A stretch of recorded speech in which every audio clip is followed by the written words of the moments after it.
I am great. Sankofa. My people are great. Sankofa. My greatness of my people is in. I'm the founder and executive director here at Network for the Development of Children of African Descent. Why I'm here today is because of the children. They truly are our gifts, and our children are our greatest teachers. My name is Robert Sayers, currently Minneapolis fire inspector. Previously Minneapolis firefighter. I'm here today because of some seeds planted in me through Giovanni and NdCAD about 20 years ago. What we hope to accomplish in bringing this book drive back to the community is really this idea of it takes a village, right? Everybody has a role to play in the education and development of our children. I've spent quite a bit of time on the phone with some of our current partners and previous partners and ongoing friends like my buddy here, Robert, really talking about what the work was when we started this initiative. There's something important that happens when we sit with each other and tell the story and go back down memory lane, so to speak. So the idea behind this book drive actually didn't originate with me.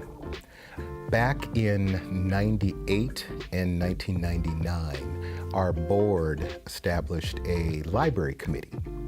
Our library committee began to create this vision that they called the Children's Reading House.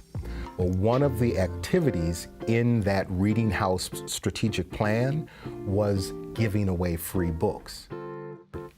I called one of our longtime partners, Brother Anura CSR, who was on the Minneapolis firefighter, and he reached out to the African American Firefighters Association, and one thing led to the other, and we found books and started giving out books, and it just grew from there. Well, how I got involved is Rob Sayers, came to us as association members and told us about NdCAD, about Giovanni, one of the black firefighters to collect books, distribute books, and we were on board. Typically we have a vote, but wasn't no vote needed at that time because we have to take on the responsibility to give back to our kids. We did everything we could to get books in these kids' hands. We got a call, or I should say Giovanni got a call from Julia one day saying, hey, I got a ton of books here to give away, a truckload of books to give away in a warehouse. They're gonna throw them away in 2 days if you guys can't get here, but if you can get here, you can have them. So we received a call from Giovanni, kind of in a panic, like, hey, I got a ton of books available to me in Racine, Wisconsin, but we got to get there in 2 days. So it was a labor of love, but it was definitely a labor. And then on top of that, we actually went out in the community and distributed the books. Being firefighters, though, especially black firefighters, made it easy because kids always want to come and talk to firefighters anyways. And being in the black community and being a black firefighter in the community, I think was powerful. Yeah, it's almost unbelievable. I mean, the program wasn't even a year old, I don't believe. So for the amount of work that was done within that time to get noticed on a national level is impressive. Please welcome our Being on Oprah was a huge deal, and there's evidence of the work that has been done and laid within the Twin Cities for it to get that kind of national recognition.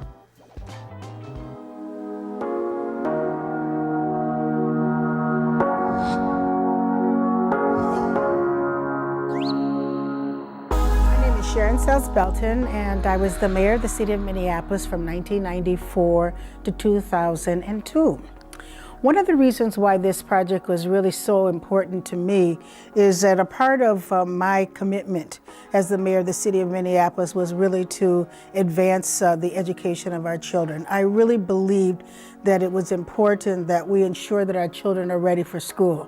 I believed it was important that our children could read and write. So there was a powerful impact when the community comes together, when the mayors come together, the police departments come together, the fire department comes together, and we do the work.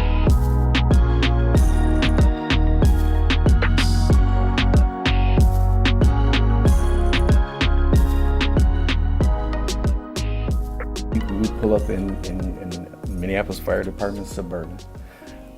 And we would pull up on a corner where it was being shared by some of our brothers that were doing less than desirable works on those corners.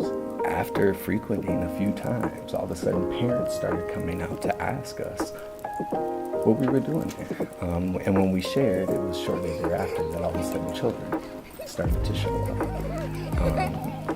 And I'll never forget the feeling of some of the first children that would come up, where it had never dawned on me that some of these children maybe had never experienced a book of their choice.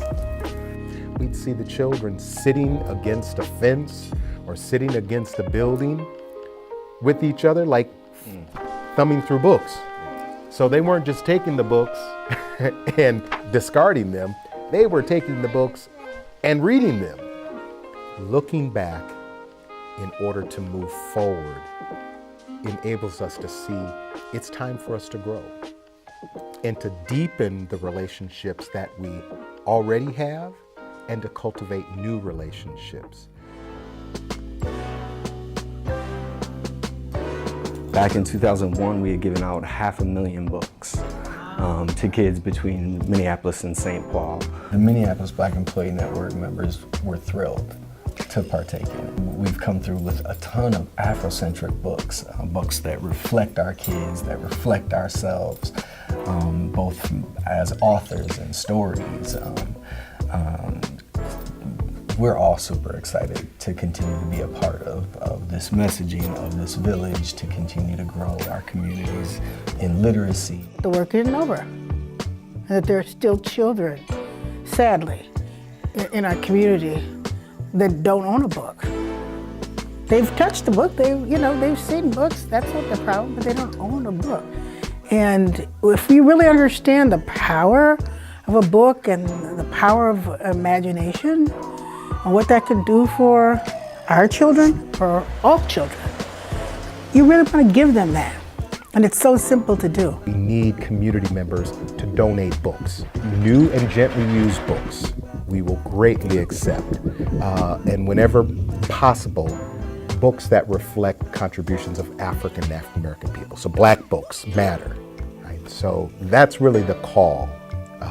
We need more books, or if it works better for you, make a financial contribution and we will purchase the books for you. The call is going out to everybody, every parent, every grandparent, every business leader, every church, every mosque, every citizen has a role and a responsibility, we believe, to help us educate and raise every child.